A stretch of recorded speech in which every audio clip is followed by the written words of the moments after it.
Thank you to REBA members. Thank you to REBA supporters and REBA Virtual Member Summit sponsors. Amazon, Geronimo Energy, Google, Salesforce, Walmart. Welcome back, Renewable Energy Buyers Alliance CEO Miranda Ballentine and Manager of Education and Engagement Alex Klonick, delivering our State of the Market. Thank you for joining. We are excited to share the state of the market with you. 2019 was truly a banner year, and 2020 is making headlines, not always for the right reasons. But despite today's uncertainty, the corporate renewable procurement market is still moving forward. We'll have more details on COVID's impact to corporate procurement in a session later today, so tune in for that. Before we get into the state of the market, I'd really like to pause to thank the entire REBA team for their contributions to this update. Alex Klonick, my co-presenter today, and Catherine Kerr lead our data collection all year, and they spend countless hours verifying data and ensuring PUC approval, and then adding their own thought to the work. Bryn Baker and Priya Barua are truly policy and market gurus. So a huge thank you to the entire REBA team for today's presentation. And of course, thank you to all of the third-party data sources we reference when we're putting this together and referenced all throughout today's presentation. But most, thank you to you, REBA's members, for working day in and day out to get these deals across the finish line.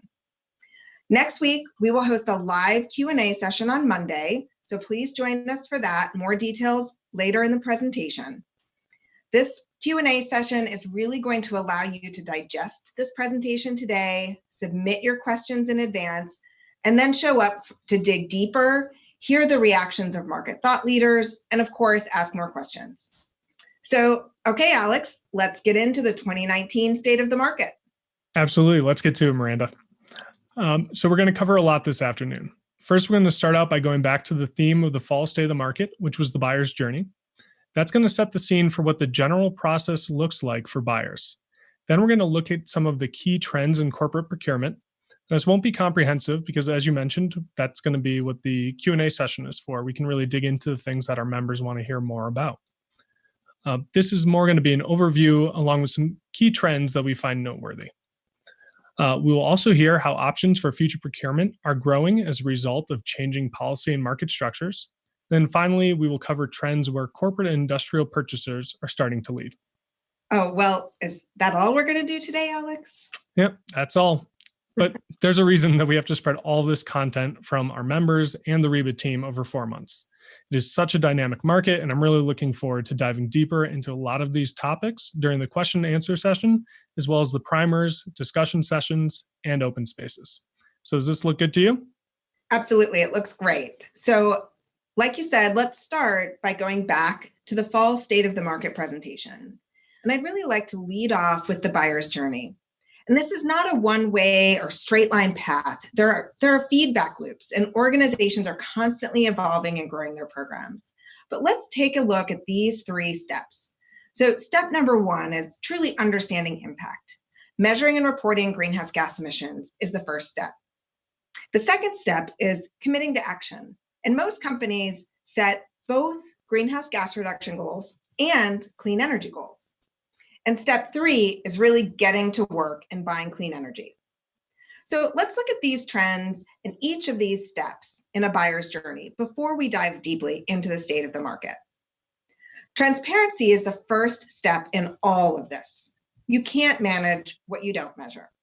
So tracking how many companies measure and report greenhouse gas emissions to CDP is a simple way to look at growth in the first step of a buyer's journey. And you can see in this chart that CDP greenhouse gas reporting has steadily grown year on year. Over 8,000 companies reported in 2019. Now that you can see your footprint, you can set goals. Targets give companies a direction and add driving force to get going. So let's look at 2 examples of trends in corporate commitments.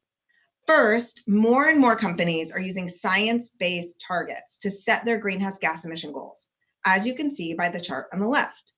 There are now over 800 organizations worldwide that have science-based targets. And since energy is a significant component of many companies' greenhouse gas footprints, many companies also set specific clean energy goals. And as you can see from the chart on the right, we've also seen steady growth there, with over 200 companies setting goals to be 100% renewable energy. And more companies are setting other types of clean energy goals as well. So, small spoiler alert, we're going to talk more about other types of clean energy goals later on in the presentation. So now we come to the fun part, action. As you can see from the chart from the Renewable Energy Labs, voluntary procurement of green power has steadily increased year on year, up to almost 140 million megawatt hours in 2018. Equally impressive has been growth in on-site renewables and energy efficiency. That's right, Miranda. And just want to jump in here and call out that this chart does not include on-site. So that would be even higher if that were in there. This also does not capture energy efficiency, electrification, and a host of other evolving solutions that are moving the community towards a zero carbon energy system and future. So I'd like to pause here, Alex, and I really want to ask a question to the community watching this. And by community, I mean anyone that is striving towards a zero carbon energy future. This, of course, includes REBA members like corporate purchasers and project developers, but it also includes government and even all of us as private individuals. So I'd like to actually pause before we really get into the details of the state of the market so that we can all think about, where are we in this journey? Where are you in this journey? Which step are you on? And what's next? So thank you. Well, I know where REBA is, Miranda. We're at the transparency and reporting stage. That's why we're doing the state of the market. But I really like how you frame the community. A major reason this market has grown so fast is largely because the community is so open and willing to work together and share best practices so that they can effectively get the job done. So let's talk about what this community has done. Here it is. So many of you have seen a similar chart to this with every year and the volumes. We have this tracker chart on our public site where it is broken down further by both the buyer and the number of deals each year. But bottom line, corporate energy buyers announced commitments to purchase 9.33 gigawatts of large-scale renewable energy projects in 2019. And already in 2020, we're almost at 2 gigawatts of announced deals. Now, wait, Alex. At REBA's summit in October, we challenged ourselves to hit 8 gigawatts in 2019. And what you're telling us is that we actually hit 9.33. I really think we should pause for an applause here. Absolutely.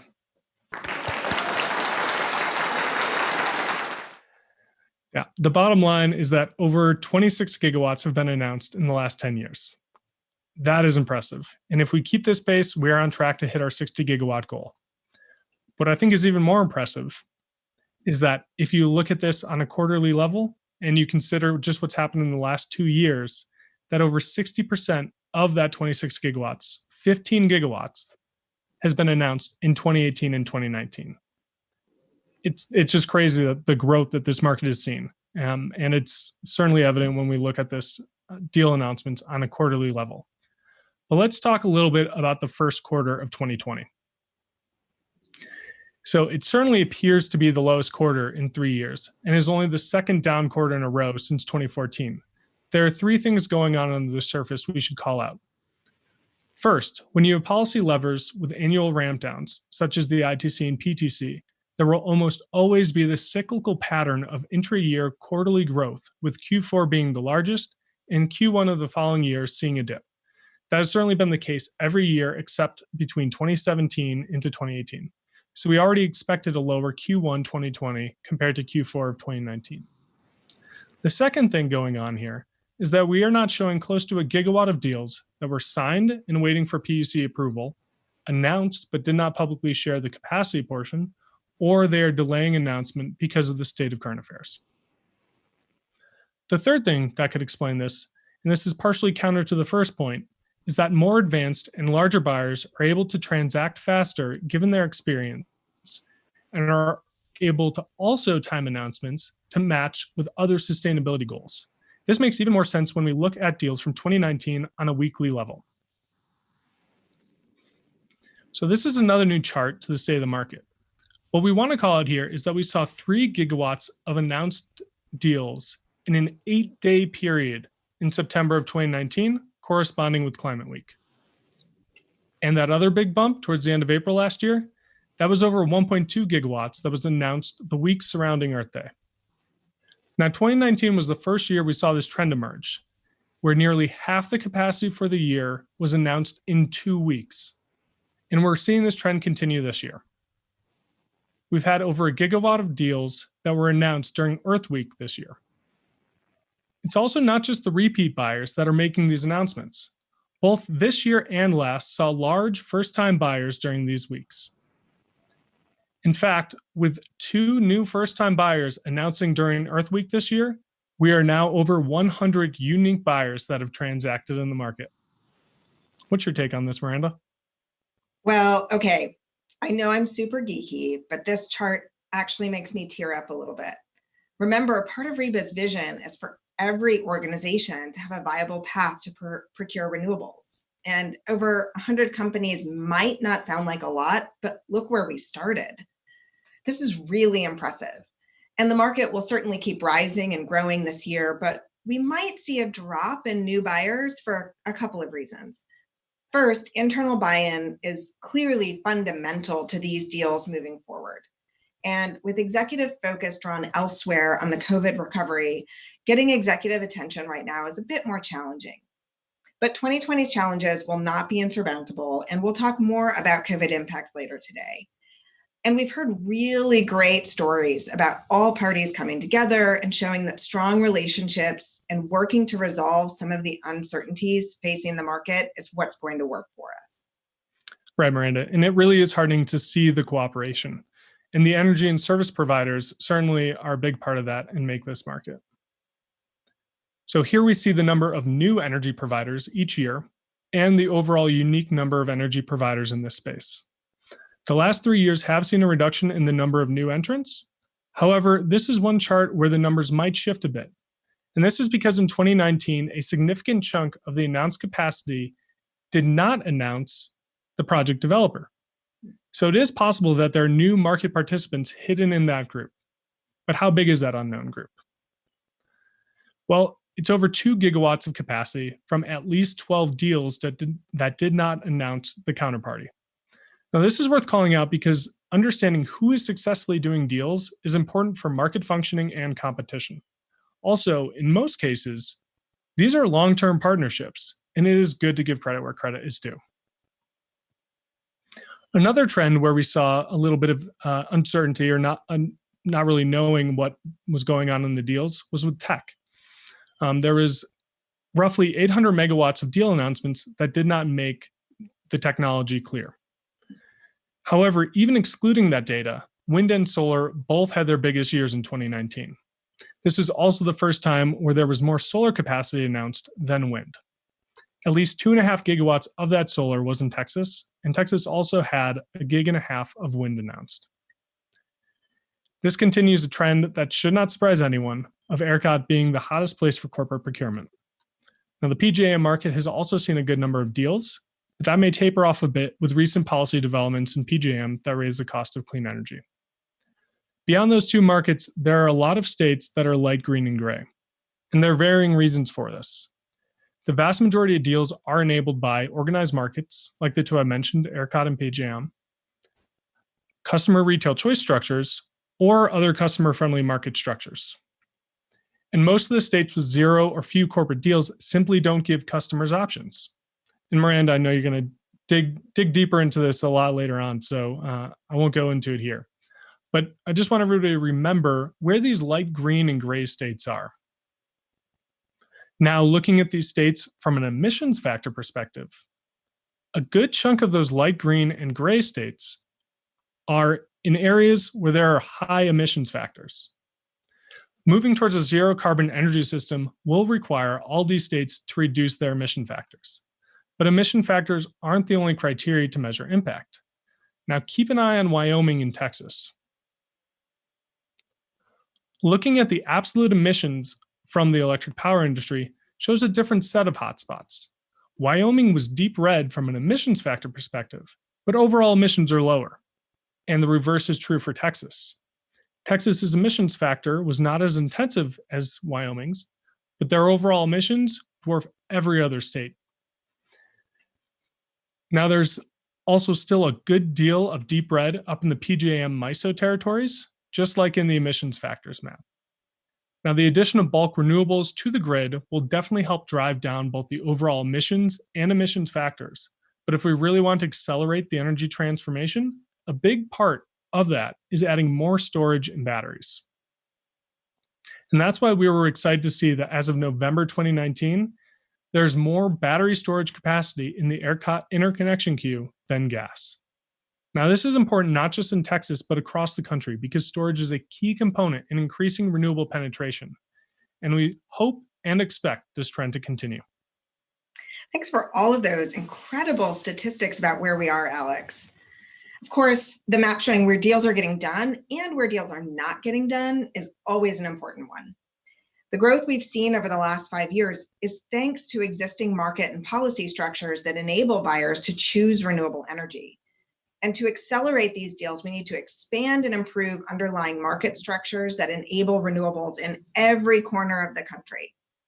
In broad terms, there are two main roads to achieve this. First, greening the grid. That's kind of a top-down approach. And the faster the grid greens for all customers, the more companies are going to be covered with clean energy. Second, improving and increasing customer options. This is a bit more of a bottom-up approach. And this will really allow customers to directly choose renewable energy. So let's start by digging into the first road, greening the grid. And we're seeing a couple of major trends here. So first, states themselves are setting increasingly ambitious clean energy standards to fully decarbonize their power sectors. Hawaii was the first in 2015, setting a 100% renewable energy standard. And now 18 states, including the District of Columbia, have committed to 100% clean or renewable energy. And that's either through state laws or executive level goals, distinguished on this map that you see here. And all of these state commitments cover about 40% of all commercial and industrial customer accounts in the United States. So second, utilities of all kinds are also picking up the mantle of leadership to set decarbonization goals, whether their states have set goals or not. Xcel really kicked off this trend in December of 2018, so not that long ago, December of 2018. And now 70 utilities and subsidiaries have set goals for 80 to 100% clean or net zero emissions on or before 2050. And that covers about 40% of C&I megawatt hour sales. So putting together state level commitments with those utility commitments, just over half, about 56% of commercial and industrial megawatt hour sales will be covered by a greener grid over the coming decades. So not bad. Right, Miranda. But the big question is pace. We know the power sector needs to decarbonize first and soon. This will provide sufficient time for other harder to abate industries to decarbonize by 2050. However, almost half of the state and utility 100% clean energy goals have 2050 deadlines. This does not align with many corporate voluntary goals for clean energy that have dramatically faster timelines. You are exactly right. And while state goals do green the grid for all customers, they don't typically provide options for C&I customers to go faster than the state's goals. So more is really needed to allow REBA's community of highly ambitious buyers to truly drive this transition. So that brings us to the second pathway I mentioned at the beginning of this section: increasing and improving market structures for customers to directly procure renewable energy. And there are three things that we will look at here. First is where buyers have the ability to sign power purchase agreements, commonly called PPAs. The vast majority of voluntary buyer transactions have been in centrally organized competitive wholesale markets. So expanding and improving organized markets is crucial to increasing customer options. As you can see in the image on the left, organized markets, commonly called RTOs or ISOs, began to expand in 1996 with a goal of providing greater market competition, flexibility, and planning, as well as interregional coordination. And looking at the static image on the right, you can see where organized markets do not yet exist. And keep in mind that the light orange in the West is where there is not yet a fully organized market. So organized markets really do remain critical to achieving REBA's long-term vision of buyers driving a decarbonized energy system. Now, improving and expanding customer options can also mean buying renewable energy directly through utility offerings.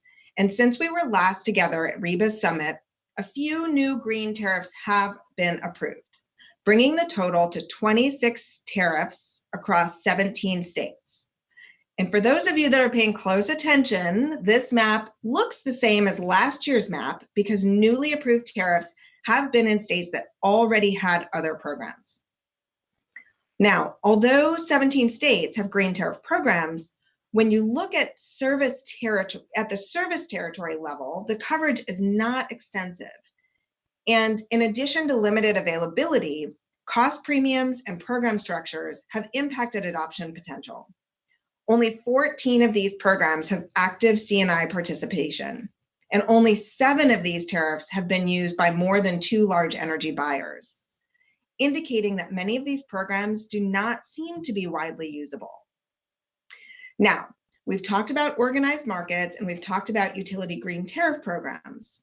To add to our map, as you can see in the dark blue here, a third market structure that allows customers to proactively choose renewables is customer choice, meaning you have the ability to choose renewables through a competitive supplier. Even with all 3 of these customer empowering market structures, you can see on this map that there are large swaths in the West and Southeast where buyers still have no large-scale off-site market options. And that's where we've really got to focus on creating viable, expedient, cost-effective choices so truly all organizations can have access to renewable energy. And we want to make sure that these market structures work not just for tens of customers, but tens of thousands of customers. Okay, now let's put all of this market structure mapping together with our map showing the states that have clean energy mandates or utility clean energy goals. So let's pause. There is a lot going on here, Alex. We are now looking at all the market structures that support customers choosing renewables, plus all of the programs that will green the grid, whether customers choose it or not. Right. And the gray parts of the map indicate that there are still many parts of the country where clean energy may not happen or may not happen fast enough without changes to the market structures and regulatory frameworks. Yet the parts that are covered in blue and green show that some parts of the country have many of the policies and market structures that support clean energy. So what can we learn from this, Miranda? Well, Alex, what we're going to do next is take a look at renewable energy consumption in a couple of states and regions. Now, we could look at every single state, but that would be a lot. So we're just going to look at a couple samples. Now, important to note, this is 2017 data from the Energy Information Agency, and it has not yet fully updated the numbers for 2018 and 2019. Therefore, I am not yet expecting a full correlation between strong policies and high renewable penetration. Wait, so could you just explain that a bit more? Why aren't you expecting correlation between strong policies and the high renewable penetration? So remember, most of the 100% clean energy goals by states and utilities are brand new. Hawaii was first in 2015 and Xcel Energy was first in 2018. So EIA's 2017 renewable numbers we'll show on this map in just a moment. They haven't yet caught up to those policies that have just been established in the last couple of years. Okay, that makes sense. But what about market structures that support customer choice? You mentioned earlier that RTOs and ISOs have been around for 10, 15, 20 years. Are you expecting correlation between those and high renewable penetration in 2017? Well, good question. So not quite yet, but for a different reason. Wind and solar cost curves have really only plummeted below fossil pricing very recently. So looking at renewable consumption mapped against policy and market structures is a very interesting exercise and gives us a really good starting point, but I'm not yet going to expect a high correlation. So let's start. Let's start by looking at the Southeast, a region that lacks many of the market structures that support voluntary renewable purchasing. And it seems that as of 2017, these markets are indeed moving slowly at renewables, which is probably what you'd expect. However, looking at states in the West that also don't have organized markets or retail choice, we see a rather different picture, much higher renewable penetration. And remember, these are 2017 renewable numbers. And the clean energy commitments in Colorado and Nevada, denoted by the green on these maps, were made in 2018 and 19. So these regional differences remind us that inexpensive renewable resource availability, like hydropower in Montana, also matters, and a lot. Okay, Miranda, but what about the states that have a lot of blue and green on them? How does the renewable penetration look like in those states that have strong goals to green the grid and strong customer-focused market structures? Well, interestingly, when you look at regions with strong market structures to support customer choice and with strong policies to green the grid, we see a mixed bag again. In the Northeast and Midwest, where many states have organized markets and retail choice and 100% clean energy goals, the current renewable penetration varies, and a lot. Again, likely driven by which states have abundant low-price renewables and which didn't yet in 2017. Now, in the West and central parts of the country, where we find organized markets, retail choice, strong 100% clean energy policies, plus low-priced renewables, again, already in 2017, we're starting to see the impacts of that sweet spot with much higher renewable penetration. That's a lot to digest, Miranda. So boil it down for us. What can we make of this and how can we apply it? Okay, well, it's still very early days, Alex. Now that we're beginning to see state and utility commitments to greening the grid, and as we see organized markets and customer choice options expand, the big question is going to be which of these pathways will get us to a zero carbon grid the fastest and for the greatest number of people and organizations. And as it happens, REBA's affiliate, the REBA Institute, will soon publish the first phase of a two-phase study called the Renewable Energy Policy Pathways Report. And this study employs predictive modeling to examine how all of these different policy and market structures could play out over time, and which are the best policy pathways for the fastest, cheapest, most customer-driven clean energy. And phase one of this report will be released very soon. Now, we'll probably need multiple pathways working in combination. Just like the REBA community, there's not one size that fits all. Thanks for that, Miranda. Yeah, it's too bad there's no silver bullet, but it is reassuring to know that so many organizations are working towards the same goal from multiple angles. So, as we're getting ready to wrap up, let's end with a quick discussion of some of the big trends we're seeing in the large energy customer space. Great. So up to this point in our state of the market, we've been focused on facts and figures. And with over 120 energy buyer members in the REBA community, REBA has a unique view into how their perspectives and approaches have shifted over time. And we'll discuss most of these trends deeply during the remainder of the virtual summit in our weekly discussions. So number one on the list is really a shift in mindset and focus from 100% renewable energy towards 24/7, 365 zero carbon power. Alex, I've been at this for more years than I like to count, and this laser focus on the climate impacts of energy is a major shift. This was really kicked off by Google's 24/7 white paper a couple of years back, and it has accelerated and gained momentum across the buyer community, in part because some companies have successfully achieved procurement of 100% renewables, but they're bothered by the fact that they still can't be delivered those zero carbon renewables all the time at every location. And in fact, REBA just had our largest webinar ever on this very topic. So related to trend number one, trend number two is a shift in focus from new and additional renewables towards the material impact of projects. And several things are driving this shift. So A, some renewable energy projects are reaching the end of their first 5, 10, or 15-year PPA. And if that asset still has considerable life, it makes good sense to repower that project. And B, in some parts of the country, we're seeing considerable curtailment of wind or solar when demand doesn't match supply. So building more solar in parts of California, for example, or building more wind in parts of West Texas might not make as much sense as investing in load shifting, electrification, or storage projects, as you mentioned earlier. And what's interesting here is that even companies' earlier focus on new and additional renewables was also really for material impact reasons.